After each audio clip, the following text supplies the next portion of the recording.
everyone, and thank you for coming back and joining me tonight on Next on the Tee. I'm your host, Chris Mascaro, and tonight I'm very excited to share a couple of really great and special guests with you. First up is going to be the great Bobby Nichols. You remember Mr. Nichols. He won the 1964 PGA Championship, 12 tournaments, and all out on the regular tour. This is going to be the third time I've had the privilege of spending some time with Mr. Nichols, and tonight we're going to go back where we live some of his memories from winning that 64 PGA at Columbus Country Club in Columbus, Ohio. He won that championship going wire to wire, getting kick-started by a fantastic opening round of 64, becoming the first person to ever shoot a 64 in the PGA Championship. Outdueled Jack Nicklaus, Arnold Palmer, and Ben Hogan to win that golf tournament. We'll talk about all of that, plus his win at the 1962 St. Petersburg Open, the 1973 Westchester Classic, as well as being a part of the 1967 Ryder Cup team. So a lot to get into when Mr. Nichols joins me here in just a few minutes. Following him, I'll get a visit from PGA and LPGA Class A teaching professional Rhonda Ferguson. Rhonda played her college golf at the University of Florida, so we'll talk about that. We'll also talk about the work she's doing today teaching junior players. I want to get to see how she goes about keeping junior players engaged, practicing and playing instead of being at home playing on video games. We'll get her technique for that. Rhonda also owns a golf course in Jacksonville, Florida called River Bend Golf Links. So we'll hear how she became a golf course owner, her unique marketing approach, by the way, and a whole lot more when she joins me about 25 minutes from now. So, folks, more great stories coming your way tonight on this edition of Next on the Tee. Thank you so much for tuning in and taking the journey with me over the next hour or so. And as you know, we are sponsored by the French Lick Resort. Let's hear a word from our good friend Steve Rondinero about the great things they have going up there this winter. When planning your next golf buddy trip, consider something completely different for 2018 at French Lick Resort. The Eagles, Birdies, and Pigeons package. That's right, pigeons. Take your best shot with a day at our Pete Dye course, a day at our Donald Ross course, then top it off with an outing at our new Sporting Clay shooting range. This package is reserved for groups of 12 or more. Just you and a pal craving a world-class golf getaway? Well, our Hall of Fame package can't be beat for a pure golf experience and value. Pete Dye, Donald Ross, and our two historic hotels make a legendary combination. French Lick Resort can also help you bring your game to the next level. Check out our Early Birdies Tune-Up, our Game Changer, and Rapid Recovery Golf Academies. Start making those 2018 plans now with an online visit to FrenchLick.com. French Lick Resort, home of the 2018 Senior LPGA Championship and the Symetra Tour Donald Ross Classic. Yeah, folks, be sure to go online to FrenchLick.com to see for yourself how great it is and to book your stay as well. And, folks, have you heard me talking about ClubHub sensors over the last few months? If you haven't, listen up and get ready to discover the best portable shot tracking and swing analysis golf device out there. Other shot trackers tell you what happened. ClubHub tells you what happened and why. Take the progress that you make on the practice tee directly to your rounds with the only device of its kind that can go on the course with you. I have ClubHub sensors on all of my clubs. They screw right into the tops of your grips, and I can tell you, since I put the ClubHub sensors on my clubs, I've learned more about my swing and all of the data surrounding it than I've learned over the 40 years I've been playing the game. Not only do you get GPS distances to the hazards and to the green, but after your round, you can look back at the images and the layout of every hole in the course that you just played and see exactly where and how far you hit every shot. No other GPS tool on the market captures that and lets you go back and review your round the way the ClubHub app does. It's available for Androids or iPhones. The app keeps track of your swing speed of every club again in your bag, your tempo, your angle of attack, plus you get a 3D view of your swing. No other rangefinder can do all of that for you. Go over to clubhubgolf.com and order your set of ClubHub sensors today and enter the coupon code NEXT, that's N-E-X-T, to get 10% off on all products at checkout. Again, go to clubhubgolf.com, enter the coupon code NEXT, and you're going to get the best GPS and swing analysis tool on the market for a great low price, and you're going to see your game in a whole new way.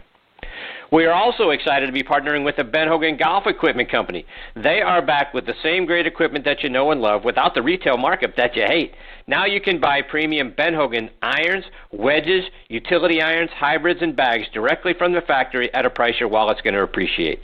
Visit them online at benhogangolf.com or give them a call at 844-53-HOGAN. That's 844-534-6426 to learn more and order your set today. Please also check out our friends at the Bobby Jones Apparel Company by going online to bobbyjones.com. The early spring collection has arrived. The shift in seasons is an opportunity to change things up layer upon layer. They've added some great details, fresh colors, new additions with genuine enduring character. See the early spring collection by going online to bobbyjones.com. And folks, as you know, we have been partnering with Russ Holden and the great folks over at Caddy for a Cure. And one of the most unique opportunities in the world of professional golf is available to you through Caddy for a Cure.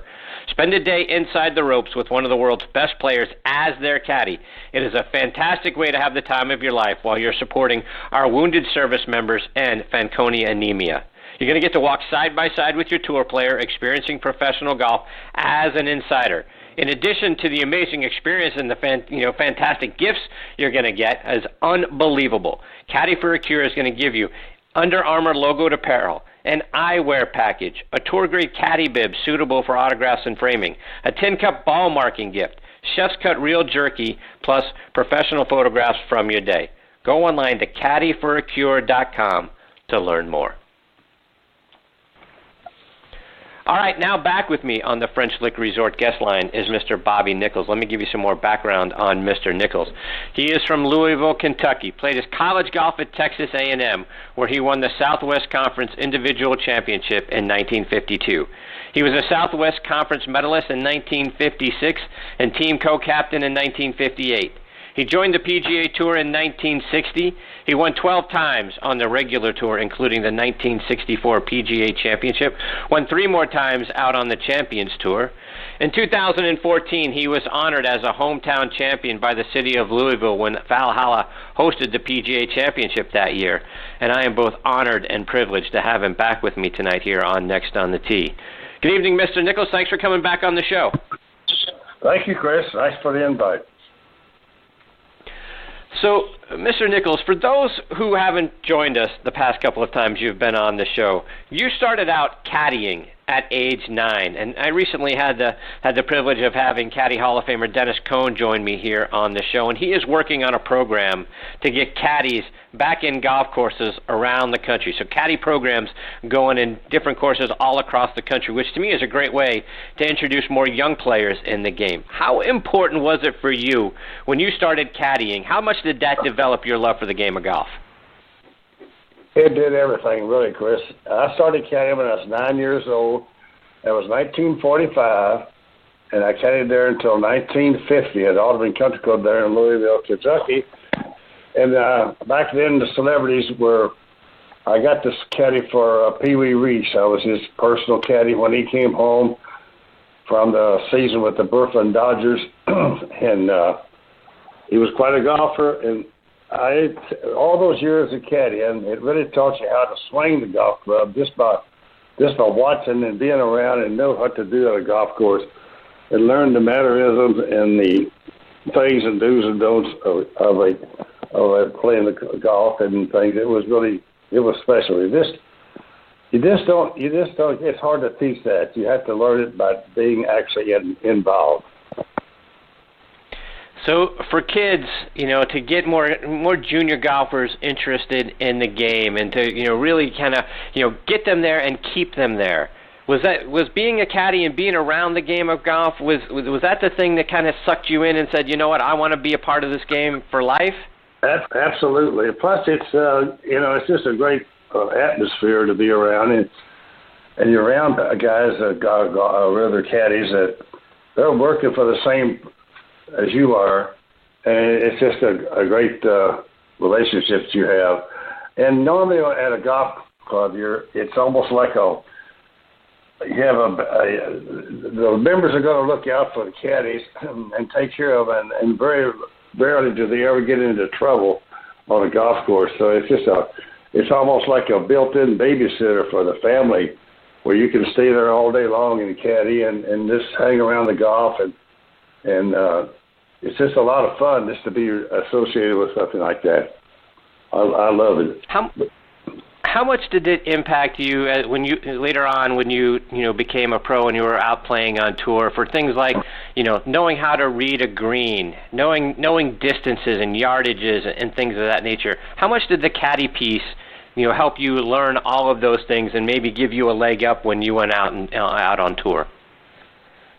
Well, I think just being around it and watching it and looking at it and watching other players and people that you're caddying for and playing with different individuals, that's how you learn. And I didn't have too many lessons at an early age, and I'm not like, or rather I am like most every other player my age. We learned by being around the players, the good players and medium players or whatever. And just being able to watch and learn from that respect. And also when you're caddying, people are reading greens and you're learning how to do that and so forth. It was a great education. There's no other way you could teach it other than actually being involved. And speaking of your swing, how did you develop that? Who did you learn it from? Who did you emulate? Were there somebody or somebody that influenced you in developing your golf swing? I think when I first played as an amateur, you just I looked at a couple or more than a couple people that I wanted to swing like, and it just came pretty much natural, you might say it. And then when I got on the tour, I played a lot of golf with Dr. Middlecoff in the early 60s and Mr. Hogan and a few others. But my swing was pretty well fixed by then, I guess you could say, a few tweaks here and there. But, once you get on the tour, I don't think you change your swing any. You might change a few things that might do you some good, like maybe your grip or the stance and a few things, but nothing major. It's pretty well about your natural ability that you've developed all through the years of playing amateur golf and the things that you learn naturally, and then you just pick up a few of the thinking items that all the players that played the tour and the people that you idolized growing up and watching, and that's how you learn. Just most of the time, just by watching and listening to what they have to tell you. Back in those days, all the players, the premier players, were very cordial and trying to help each and every one of you when you were starting the tour. It was really a neat situation, and it was really special for me and all the other guys that started to be on the tour.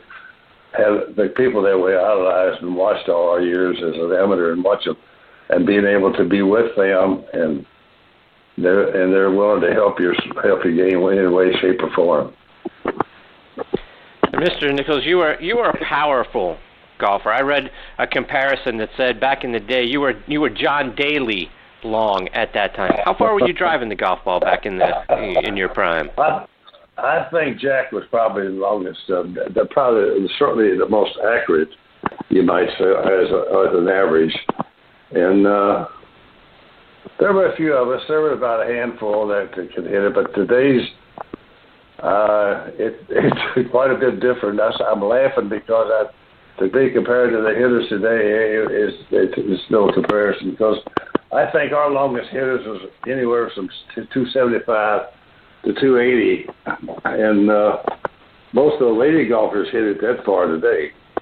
So it's amazing how much better and how much further the players are hitting it today. It's just incredible. It's just almost mind-boggling to see how far they really can hit it. And I watch them all, and it's just it never ceases to amaze me. Mr. Nichols, I want to go back to your wire-to-wire win at the '64 PGA Championship at Columbus Country Club there in Columbus, Ohio. And you opened with a round of 64, like I mentioned in your intro. The first time anyone had ever shot 64 in a PGA Championship. And in fact, your 271 total was a record that stood for 30 years. Take us back there. What got you off to such a hot start? Well, I don't really know. I was playing with Gardner Dickinson, who playing the practice round. He and Mr. Hogan, and I wasn't doing too well. I was not hitting the ball at all, but I was listening to what they had to tell me, and I was trying to do a few things they were saying. They weren't really trying to change your swing. I was just trying to listen to what they had to say, and I don't know. It just all kind of clicked the next day when I started making putts. I think it's true almost any time you're playing in a golf tournament. If the putts start falling, your swing and everything else starts getting more better, and everything kind of falls into place, and you just that's how you shoot the lower rounds. Which it'd be nice if you could keep that attitude and that feeling all through every tournament, but it's hard to do. But there's a lot of great players out there that are getting close to doing that. And Mr. Nicholas, you took a one-stroke lead over Arnold Palmer going into the final round, and in 1964 was right there in the prime of his career. You had Jack Nicklaus and Mr. Hogan tied for fifth, so a lot of big names right there at the top of that leaderboard. Were you feeling the pressure of those guys going into that final round? What was it like sleeping on the lead, knowing you had those guys right behind you? Well, I think it's you learn that from experience by playing and getting yourself in that position. And the only thing I can tell you is that the only way to learn is to put yourself in that position, and you just kind of go from there, and you learn. And first thing you know, things start clicking for you. But as far as trying to teach somebody what to do in a situation like that, you almost have to, like I say, get in a position to do it yourself. Got to have the experience. And so how did the press treat you going into that final round? Were they all about you, or were they more focused on those other three guys? How'd they treat you? Well, I didn't really look at the papers. I tell you the truth during during the tournament, because I was focused on what I was trying to do.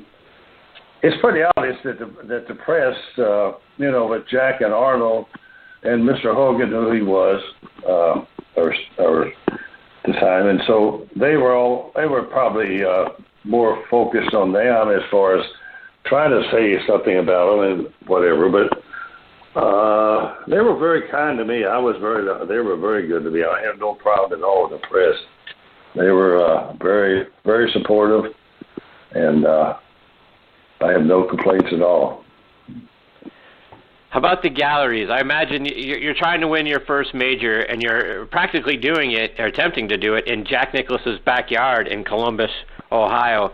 What were the galleries like, and how did you feel about walking around in that last round? Well, actually, being in Columbus and being born and raised in Louisville, which was a couple hundred miles south, there was a lot of people that I knew was in the gallery, and also with Mr. Hogan there and Jack and Arnold, you got all the names of everyone connected with the super players. So everybody came out to watch the tournament. It was enormous crowds. It was the biggest crowd, I believe, the PGA has ever had up until that time. And I think Jack was talking to a group a little after that, maybe 6 months or so, a year or so, and he got the idea to build Muirfield there in Columbus. He said what gave him the idea was after he watched the tremendous crowds at the Columbus Country Club, he says, this town needs another another golf course, because the crowds were just enormous. So that was a big plus, and like I say, the crowds were wonderful, and they were very good to everybody. And Mr. Nichols, you've mentioned some of the great players that you've had a chance to play alongside of, Hogan and Nicklaus and Palmer and Dr. Middlecoff and Snead and all of those guys. Who are some of the guys that you really enjoyed playing practice rounds with, or really just hanging out after the round or after a tournament? Oh, I played with Mr. Hogan about a dozen times and won a couple of tournaments with him, and besides 64, won the World Open with him at Oakland Hills. But we also got to play with guys like Tommy Boat and Jackie Burke and Jimmy DeMeritt. I mean, I could just go on forever. The people were the players were very receptive at taking us, let us join them. Sam Snead, any of them. But I always try to get in their way when they get ready to play to make sure they saw me, and they could either say get out of the way or come on and join us, that sort of thing. I kind of made myself available with a lot of different ones, and I think a lot of players did that because you can learn something from it. Sometimes it may cost you a little money, but what the heck? What you learn outweighs what. So you won the 1962 St. Petersburg Open playing with Dr. Cary Middlecoff, and I read that you credited him with helping you out a great deal over the course of your career. What role did he play with you? Well, he just he kind of took a liking to me. Every time I went to the Masters, he'd always play with me and teach me where or tell me where to hit the drives and hit the shots and things like that. And then he was extremely helpful. He was just, he was such a great player. I admired and watched him in the 50s when I thought he was, him and Sam were two of the longest hitters in the game. I thought Doc Middlecoff from 54, 5, and 6 was probably the longest and straightest of any player out there on the PGA Tour. And like I say, I took a liking to him. I just kind of got in his way, and he finally got tired of it and said, "Come on, play." And I'd join him and play with him, and it was just fun. Tommy Bolt was the same way. I mean, those guys were just tremendous. I think that. It does. I guess. Well, today's players are so daggone many of them. They don't have that kind of a rapport that almost any player on the tour now. You can name 30 or 40 of them could win any week out there on the tour. They're so good. There's so many of them, and the money's so good. So you got so many more players trying to play the game, and there's a lot. You got tournaments going. You don't play the regular tour. You got mini tours and all kinds of things that you can participate, compete against, compete in, and everything. So it's been wonderful golf. Golf's been tremendous. And Mr. Nichols, you played in the 1967 Ryder Cup matches at Champions Golf Club in Houston. Right. Were the Ryder Cup matches back then like we see them today? Today it seems like it's a very intense match. It seems very stressful for the players. Was it that way back in '67? Or was it more of an exhibition like I think the original idea of the Ryder Cup was supposed to be about? Well, the press has probably taken it to another level here in this day and time. And back then, it was kind of a special because you're playing for your country. So I put more pressure on you as an individual when you're playing the Ryder Cup. Not only you want to win, but you have that feeling of you're playing for your country, which is really, really special. And our captain was Mr. Hogan, so that made it even more special. And anytime you play in the Ryder Cup, you had that feeling that you're playing for your country, and you want to do as good as you can. And you and Johnny Potts were paired together, and you won all of your matches. Plus, you earned 1.5 points in your singles matches as well. That's a heck of a rookie Ryder Cup debut. Yeah, we won by the biggest margin ever back in that day, 67. And I think a lot of we can credit to Mr. Hogan he was such a tremendous asset, and just having him leading us, kind of, you might say, and he paired us, and he would ask us who we wanted to play with, and he was very accommodating. He didn't try to change us or try to say, well, so you're this way. So with Johnny and I, we had played a lot of golf together because we were both about the same age, and so it was just a perfect marriage, and we got along well. We played good together, so he said, you guys can play together. And that's why you pretty well let everybody play. You let the guys themselves choose, and then if he didn't really, I don't know if he disagrees. I don't know. I didn't hear every pairing, but I would think he let most of the guys play with whomever they felt the best with. And that's the only way you do it today, too, but you have a few other things that take consideration. You won the 1973 Westchester Classic. And when I was looking over, that tournament results, you shot 16 under par for the tournament.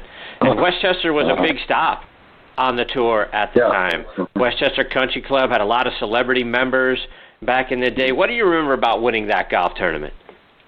That was great because I played with Mr. Hogan practice round there. It was really something how I stuck with him. But prior to the Westchester, they had a tournament in 1970. The Westchester was set in 1973. In 1970, they had a tournament called the Dow Jones in Upper Montclair in New Jersey. It was the first $300,000 tournament on the tour.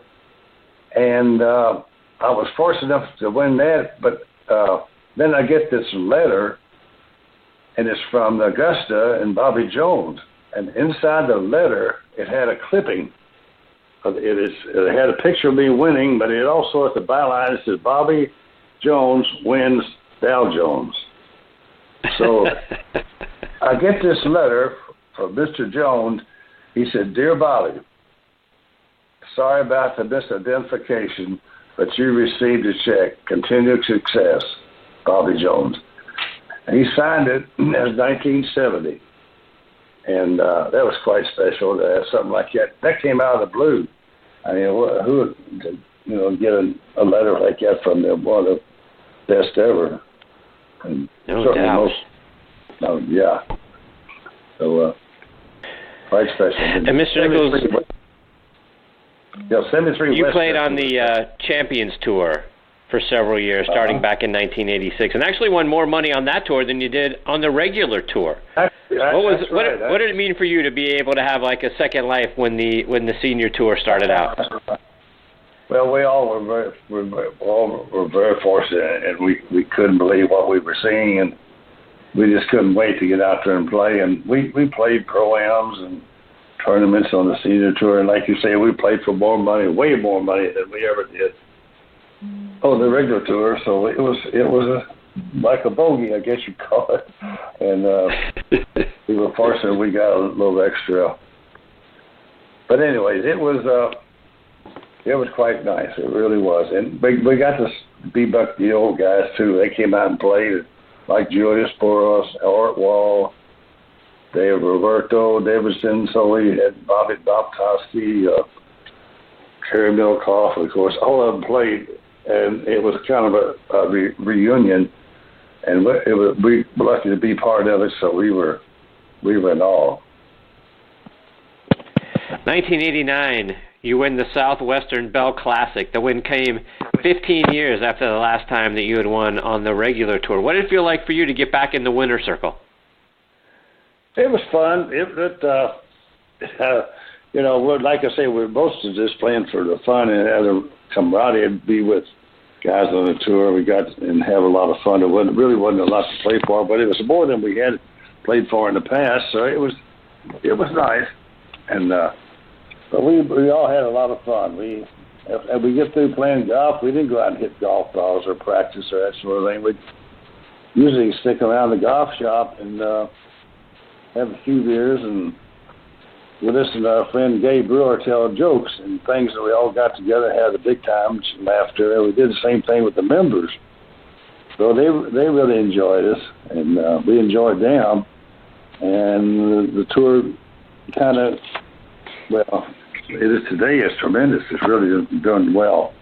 So it was, but it started off kind of slow, but with Sam and Julius and Dolph Middlecoff and Tommy Boat and Art Wall and Roberto and Gay Brewer and all of them, they played, Bob Goby, and they all played, so it made the tour what it is today. Mr. Nichols, just a couple more before we let you go, and you were recognized as a hometown hero when the PGA Championship was played at Valhalla back in 2014. What was it like being honored that way by the people of Louisville? It was quite special and very unexpected. I didn't have any idea that was happening. And when it did happen, I was totally surprised. And like I say, honored and growing up there and then have the National PGA to be played there was even more so special.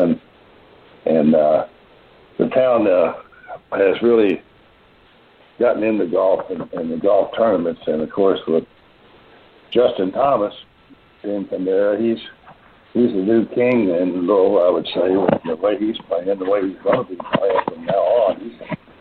He's a tremendous player. He really is. He's definitely one of the best, and it looks like he's got a golf swing that lasts forever. And very proud of him, and it's nice to see it. And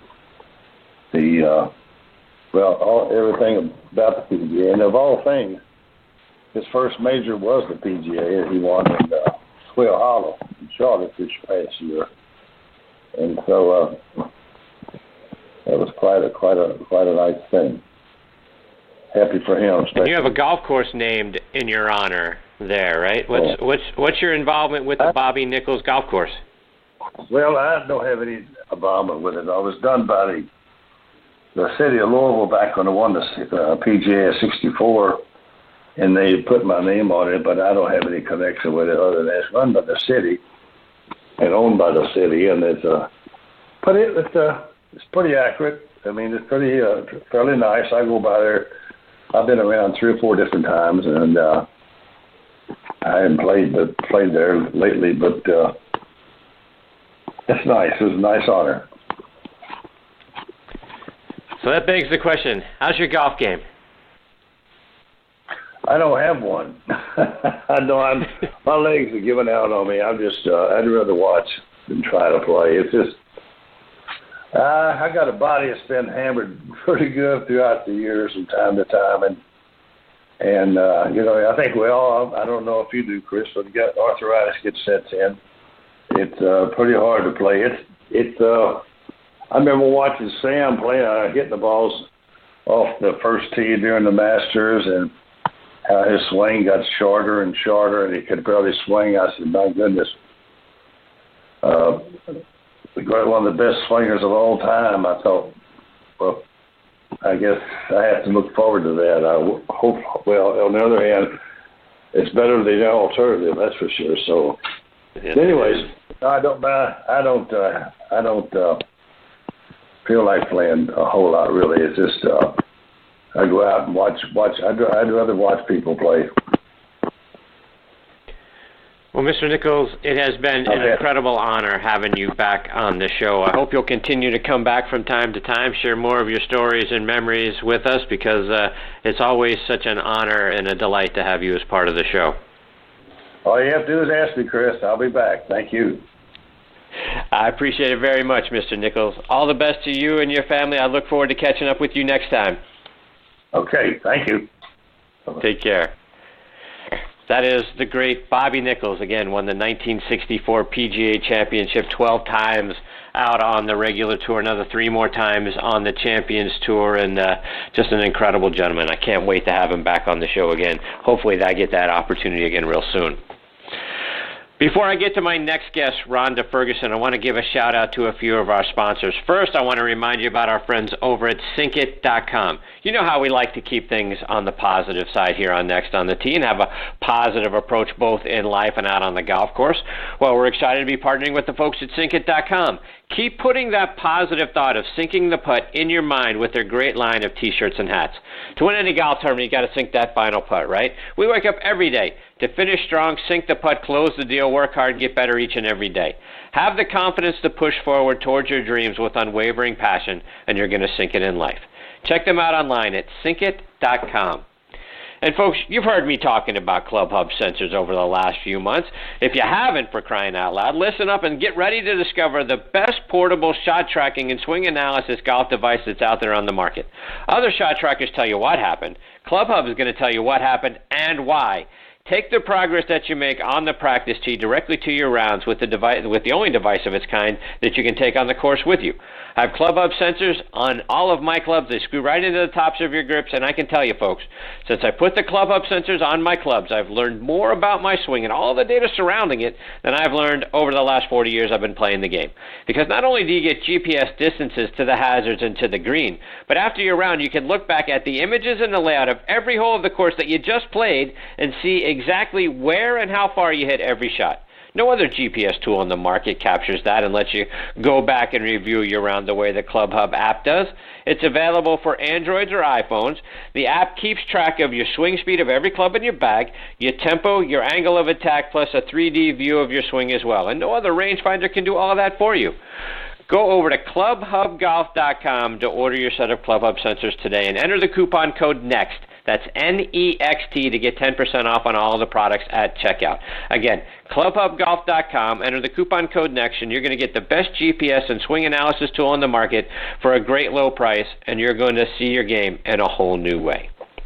I also want to remind you about our friends over at Par Bar. Energy and focus on the course is essential, whether you're playing, out on tour, in your club championship, or just the weekend four ball with your buddies. Par Bar, the golfer's nutritional bar, can help you with both of those things. Again, energy and focus. Eat some before you get to the first tee, and the rest, every 3 holes or so until it's finished, and you're going to play with more energy and focus to win. Par Bar was developed by a lifelong golfer and a food scientist to help all golfers play their best. Go online to parbargolf.com. This segment of the show is brought to you by the PGA Tour Superstore. See why golfers everywhere are proud to call PGA Tour Superstore their golf pro shop. Visit them online at pgasuperstore.com. Now, back to you, Chris. And now joining me on the French Lick Resort guest line is Rhonda Ferguson. Let me give you some background on Rhonda. She is from Tampa, Florida. Played her college golf at the University of Florida, where she also earned her BA in English. She is a PGA and LPGA Class A teaching professional. She's been the Director of Sales, Marketing, and Membership at the Country Club of Orange Park down in Orange Park, Florida. She's been a teaching professional at San Jose Country Club in Jacksonville. She is currently a tournament director for the Northern Florida Girls Golf, as well as being the owner and general manager of Riverbend Golf Links in Jacksonville. And here are just, some of the awards that Rhonda has won or been recognized for recently. She won the 2017 North Florida PGA Northern Chapter Player Development Award. She was the 2017 Honorable Mention for U.S. Kids Top 50 National Instructor. She received the 2016 North Florida PGA Northern Chapter and North Florida Section Youth Player Development Award. And she was a 2013 PGA Junior League Captain of the Year finalist. And I am honored that she is here with me tonight on Next on the Tee. Hey, Rhonda, thanks for coming on the show. Thanks for having me, Chris. So, Rhonda, I want to start by going all the way back to the beginning with you. As a kid growing up in Tampa, when did you first start playing golf, and who was the first person to put a golf club in your hands? Well, it's kind of interesting that you asked that question because I did not start playing until I was a freshman in high school. And wow. The person that, I started playing at 15, and I ended up playing at Florida 4 years later. And we had just won the national championships back-to-back a few years before that. So I was very fortunate to play. And Roger Maris' son, Kevin Maris, was the one that taught me to play down in Gainesville. Really? Really? So I used to play golf with Roger before he got sick. So, yeah, Kevin's still a friend to this day, and I, owe everything to him for teaching me the game. So that's an amazing story on many levels. But, just to think that you didn't pick up a golf club until you're 15, and 4 years later you're playing on a national championship level golf team, a natural, obviously, right? You pick up a golf club. So tell me, first time you play, what'd you shoot? Oh, I'm not sure I could count that high. I don't. Well, you must have taken it to it pretty quickly. Well, it was interesting because I played tennis, I played soccer, and all the years of playing different sports and teaching, I found so many good golfers, the correlation between that they played soccer in their youth or even as an adult. So I guess the hand-eye coordination, somehow that fits in with the golf. And I played, actually, I wanted to play at the college level, but back then they only had Division III schools, and Florida only had rec teams for soccer. So that was kind of my first sport of choice, but then kind of fell into golf, and that's my passion and has been lifelong since then. So, Rhonda, was there an event or a moment in time when you said to yourself, you know what, I'm actually pretty good at this. I might want to focus on golf? Yeah, there was. In golf, you always want to set goals, and that's what I always try to teach my students. You don't want to play against other people. You just want to set a goal, compete against yourself, because, not everyone can go out and be a LPGA or PGA Tour player, and when we try to accomplish that, you just get frustrated. So I actually had goals that I set as an amateur, and I accomplished all those goals, and I won a state championship. And said, I've done everything that I've done as an amateur, and now I love the game. I love to help people learn the game, and that's when I decided to turn professional, compete competitively, and get my Class A on the PGA and LPGA side. So going back to your time at Florida, Rhonda, with so many really good golf programs, obviously, throughout the state of Florida and, in the Southeast, right? Why Florida? Why the University of Florida? I've always been a Gator, so my family's been Gators, and so that was just the first choice. And it's a great school, and it was a great experience, and I'll look back at it, and I still have friends to this day. My teammates are still friends, even the ones that I visit in China. So when you're looking back at it, what's your favorite memory from being a Lady Gator? Oh, gosh. The friendships, the lifelong friendships. So we always had a really good time together as a team. I recently just played again with a teammate in a Pro-Am. She's still an amateur. And, we sit back and laugh about all the crazy things we did as college students. And, the golfers back then, we weren't exactly the real studious, gung-ho. We were kind of like, hey, we want to enjoy this. We want to enjoy college, and we want to have a good time. So it was just a great experience. We had more of a time. Our team was very close. So it was just the point of building lifelong friendships that are still there to date. And Rhonda, you've had a lot of success in the game, particularly when you were younger there, going through college and the things that you achieved in the state championship and all of those things. What made you decide to be a teaching professional as opposed to potentially turning pro? I just at my age I waited quite some time, and so in that. Unless you're young now and you're right out of college and you work really hard, because the game is at a much higher level, I think, now, with the ability and the fitness and everything involved now on the tours, that I knew that I really didn't have the opportunity to do that. So, my goal still is to play in some Legends events, and I still play competitively in our PGA and LPGA teaching professional tournaments. But I think at this point it's just my passion for helping people learn the game and enjoy it. And Rhonda, for our listeners who don't know what the Class A designation means, plus what it takes to be a Class A teaching professional, talk about what you had to do and what you had to go through to get that designation. Sure. It's basically a college degree. So it's like anything else. If you're a doctor or lawyer, you can't just go out and say, hey, I'm a doctor.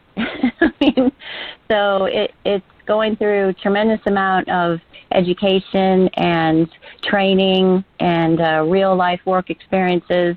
So all that put together, and we still have to maintain ongoing education and community service, and that's what's great about it. It's just something as a teaching professional that you can keep learning, and that's what we do. Like next week when we go to the PGA show for the week, we'll all get together, thousands and thousands of professionals, and it's more of a, hey, what are you doing at your club, or what did you teach here, and how can we make it better? So it's a great organization, both, and I feel very fortunate to be a part of PGA and LPGA.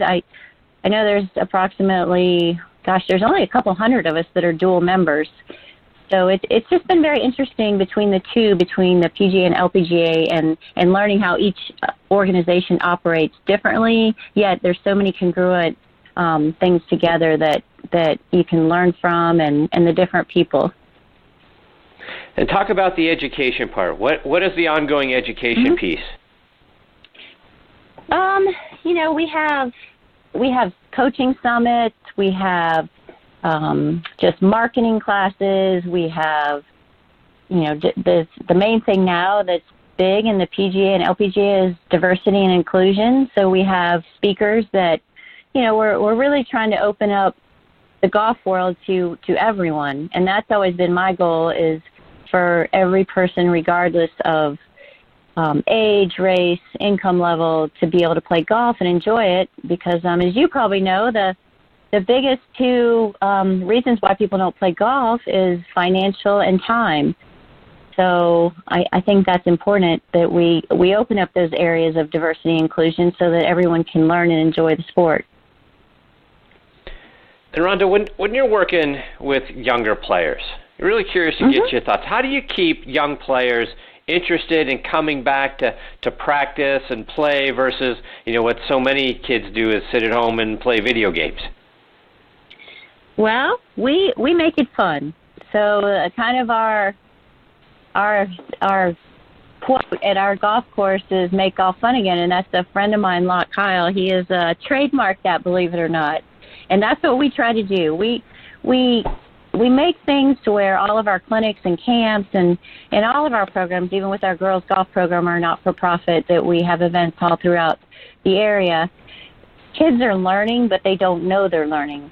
So it's almost like you said, like a video game, but it's real life. They're playing golf. So we'll make it fun with games like golf baseball and tic-tac-toe putting and billiards putting and just all different things to where they're thinking, you know what, this is kind of cool. This is fun. This is not like mom and dad are making me do this.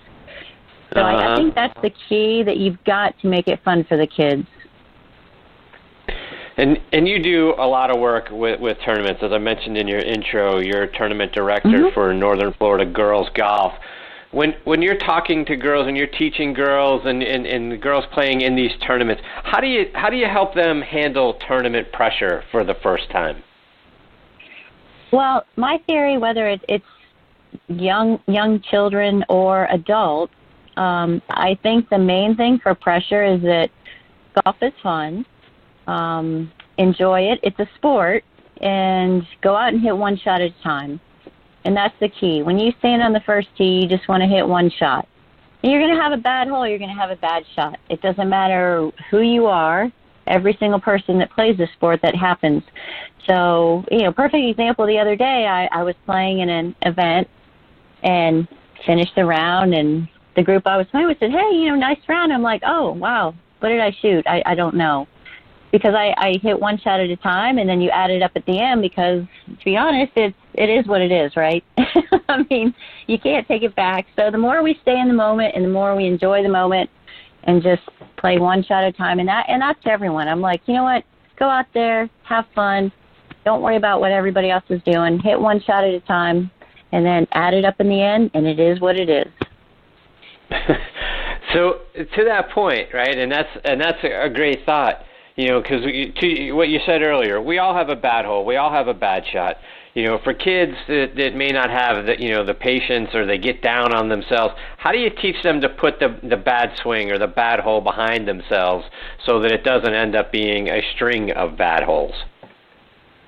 Well, I think a lot of it has to do with different levels. I mean, I teach different levels. So when you're working with kids that are just beginners or slightly in an intermediate that aren't at that tournament level yet, you just want to keep promoting that it's fun, it happens, and then, maybe I'll hit a couple shots purposely where I'm like, oh, look, I just hit it in the water. And then they're like, well, okay, if she can do that, then I don't feel so bad.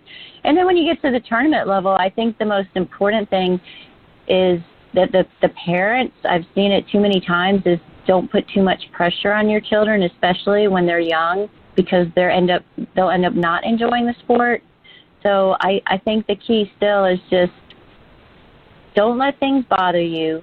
Go out and have a good time. All you got to do is focus on the few seconds that you have to execute the shot. Just go out there, do your best, have fun, and then at the end of the day, you know what? It's just a game. That's what it is for the kids, and that's what I try to tell them. And even the parents, I'm like, you know what? I've had to have many talks with them. I'm like, your child is not going to enjoy this game if you keep saying, why did you do that? Why did you hit a bad shot? I mean, they're kids. You got to let them be kids, and I think that's the most important thing. Rhonda, on the ladies' side, what are some of the things that you're either doing or you're involved with that try to help bring more women into the game of golf?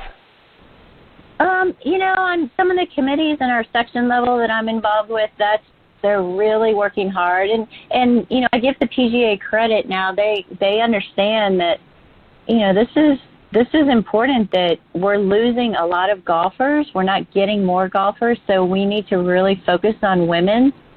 And for me, what I've always done is that I want to put myself out there, so I compete in all of our events. And as you know, talking to people and other PGA professionals, that a lot of these guys still play in tour events, whether it's on the Champions or PGA Tour, and I'm competing against these guys. I'm not playing the same tees, but I'm out there, and I want to show all these women that, hey, just get out there and do it. You can do it. You can play.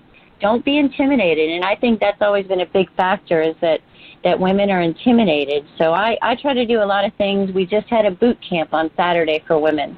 We had a full day of, hey, we're going to get out there. It's freezing out, but we're going to have fun, and we're going to do drills, and most of them are beginners. And we want to make it not intimidating. We want to just have fun drills that they can do as partners. And I think that's important too, is to a lot of ladies like to partner up. They don't want to feel intimidated. They don't want to feel like it's real competitive when they're starting. And, you do obviously have some ladies that are very competitive. I mean, obviously, I'm competitive. A lot of my friends are. But when they're starting out, I think that's important, that a lot of these ladies, they just want to get out there and feel comfortable.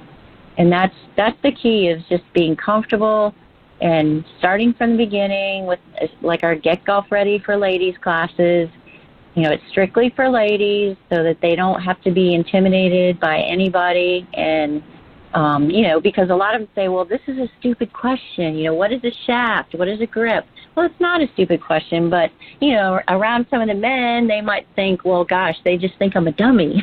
And so I think it's important just to comfort levels. Rhonda, you're also the owner and general manager of Riverbend Golf Links there in Jacksonville. Talk about your golf course. It's a great place. It's a public course. It's been around since 1950, and it's almost like a Donald Ross. It's small greens, and it's just very casual. What's the word I'm looking for? Our creed is that no dress code, no tee times, just come have fun. So once again, it's back to that, hey, make it fun, make it casual. You don't have to worry about what you're wearing. Just come have a good time. The previous owners didn't really do a lot. I just took over in May. So they didn't have leagues. They didn't have events. They just had 3 play days. There was no pro shop per se. So we've made quite a few changes in the past 7 months just to make it more enticing. And in the area, it's just a small town outside of Jacksonville, and it's mainly retirees.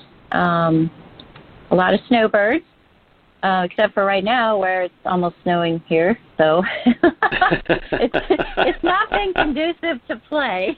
It's just a neat little course, neat little public course. So it is. That's a very interesting approach, right? Particularly the no dress code, right? That's not something that you typically see at golf courses, public or not. So curious to get, how has that gone over? How is, if you look back, and you said you've been there less than a year, but if you look at play historically versus the changes you have made, what's been the impact on the amount of play you've gotten? Well, I think we've dramatically increased the play just through word of mouth, because we consider ourselves very family friendly. So I think that's been beneficial, that you want to be able to bring your kids out and not have to worry if their shirt's tucked in or they're wearing the right thing. And we just want them to come out and enjoy the game. So it's been very beneficial. And one of the first things that they've always had kind of that attitude. And when I first took over, that was the first thing everyone says, are you going to change all these things? And I said, I'm not. I'm hoping I can make it better for everyone, the experience, because that's what it's about, is just having a great experience while you're here. And so the main thing is engaging the members. So I've delegated. We have a ladies golf association now. They never had that. We've had many leagues, and I've kind of delegated the people that wanted to be involved and let them run with it, and that's been great for the course. So, Rhonda, before we let you go, let our listeners know, how can they follow you? How can they follow the golf course and all the things that you're doing, whether it's online or over social media? Sure. Facebook, we're Riverbend Golf Links and Rhonda Ferguson Golf. And also our website, it's riverbendgolflinks.org and rhondafergusongolf.com. And my information's on there. I'm always available to answer questions, and just want people to love and enjoy the game just like I do. That's fantastic. Rhonda, thank you so much for taking time out of your night to come on the show. I hope you'll come back and join me again sometime. I had a lot of fun with you tonight. Thanks, Chris. No, I very much enjoy it. I've heard a lot of great things about you, and I appreciate you having me on the show. I appreciate that, too. Rhonda, take care. All the best to you and your family. Look forward to catching up with you again real soon. Great. Thanks, Chris. Have a good one. Take care, Rhonda. Thanks. That is Rhonda Ferguson, and again, you look her up online. Riverbend Golf Links. It's there in Jacksonville, Florida. It looks like a nice track. I've checked it out online. It really looks like they've done some great things there, and the idea that they're going more casual. No tee times, no dress code. Just come have fun. Can't get any better than that. All right, folks, before we close up shop, you know how we like to always remind you about, our friend and PGA Tour pro Jim Estes and the great folks over at the Salute Military Golf Association. Let's hear those words from Jim. The Salute Military Golf Association was created to provide rehabilitative golf experiences to the brave men and women who have been wounded while serving our country. Hi, I'm Jim Estes, PGA Golf Pro and co-founder of the Salute Military Golf Association. With my adaptive golf program, we've successfully helped thousands of soldiers in their recovery, both mentally and physically. The SMGA has been providing family-inclusive golf experiences across the country since 2007. To date, the SMGA has equipped more than 1,000 warriors with properly fitted golf clubs and has extended its clinic series to more than 8 chapter and affiliate locations across the U.S. If you are a wounded veteran interested in participating, or if you'd like to learn more about the Salute Military Golf Association and find a chapter closest to you, visit our website at smga.org. We've seen firsthand how impactful golf can be in aiding one's recovery. The Salute Military Golf Association, empowering wounded veterans one fairway at a time. Visit smga.org. That's smga.org. Yeah, folks, they continue to do great things there at the Salute Military Golf Association. To find out more information and how you can get involved, go online to smga.org. All right, folks, time for me to put a bow on this episode of Next on the Tee. My sincere thanks back to Mr. Bobby Nichols and Rhonda Ferguson for joining me tonight. And I hope y'all enjoyed the show. If you did half as much as I did, then I think we're doing something. Please give me your thoughts. Check out our page on Facebook, Next on the Tee with Chris Mascaro. Share your feedback right on there. Plus, if you have a question for one of our future guests, let me know, and I'll be glad to get it on the show for you. You can go on our website, nextonthetee.net, to see who some of our future guests are going to be. You can see our guest schedule right on there. Please also check out our sister show on the football side, Thursday Night Tailgate, with me and my co-host Bob Lazari and our announcer Joe LaJanusa. That show airs live every Thursday night from 8 to 10 p.m. Eastern Time. You can stream it live on Blog Talk Radio. That show, like this one, is also available as a free podcast over on Podbean. Can't thank our great friends over on Podbean enough. You can download their Podbean app and you can stream both shows there, so you can take us with you everywhere you go. You can also find us over on iHeartRadio as well. On Thursday Night Tailgate, we are joined every week by 5 NFL legends who come on and share their stories, plus their insights into what's going on around today's game as well. We also highlight 2 players doing great things in their communities in our Spotlight on the Positive segment. You can find that show online at ThursdayNightTailgate.com, and again, this show at nextonthetee.net. Folks, thanks again for choosing to listen to this show tonight. We really appreciate you very much. Until next week, hit 'em straight, my friends.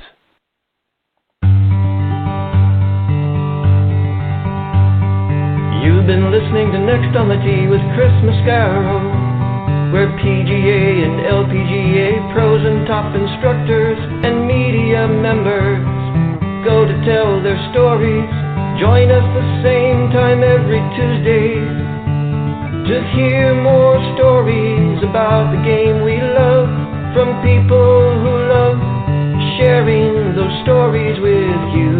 It's all about the great game of golf.